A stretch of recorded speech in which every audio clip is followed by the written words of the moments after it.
ഇങ്ങ് അടുത്തെത്താറായില്ലേ, അപ്പോൾ കുറച്ച് സദ്യക്കുള്ള വിഭവങ്ങൾ ഉണ്ടാക്കാമെന്ന് കരുതി കേട്ടോ. അതിൽ ആദ്യം തന്നെ നമുക്ക് പുളിയിഞ്ചി ഉണ്ടാക്കാം.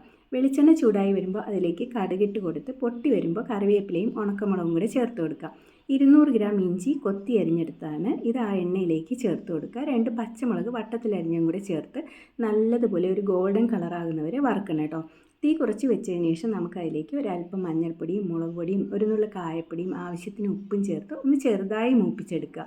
ഇതിലേക്ക് നമുക്കൊരു വലിയ നാരങ്ങയുടെ വലിപ്പത്തിൽ പുളിയെടുത്ത് 1 കപ്പ് ചൂടുവെള്ളത്തിൽ പിഴിഞ്ഞെടുത്ത് ആ നീര് ഇതിലേക്ക് ചേർത്ത് കൊടുക്കുക കേട്ടോ. എന്നിട്ടൊരു മീഡിയം ഫ്ലെയിമിൽ നല്ലപോലെ തിളപ്പിക്കണം. ചെറുതായി ഒന്ന് കുറുകി വരുമ്പോൾ നമുക്ക് ഇതിലേക്ക് ഒരു 200 ഗ്രാം ശർക്കര വെള്ളത്തിൽ മെൽറ്റ് ചെയ്തെടുത്തതും കൂടി ചേർത്ത് കൊടുക്കുക.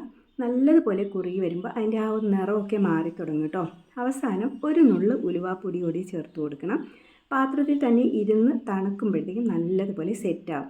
ഇതൊരു 10-15 പേർക്ക് സദ്യക്ക് കഴിക്കാനുള്ളതുണ്ട്. എണ്ണ നല്ലപോലെ തെളിഞ്ഞ് നിന്ന് കഴിഞ്ഞാൽ 2-3 ആഴ്ച കേടുകൂടാണ്ടിരിക്കുകയും ചെയ്യും കേട്ടോ. എല്ലാവരും ഒന്ന് ട്രൈ ചെയ്ത് നോക്കിയിട്ട് ഫീഡ്ബാക്ക് പറയാം. ഹാപ്പി ഓണം.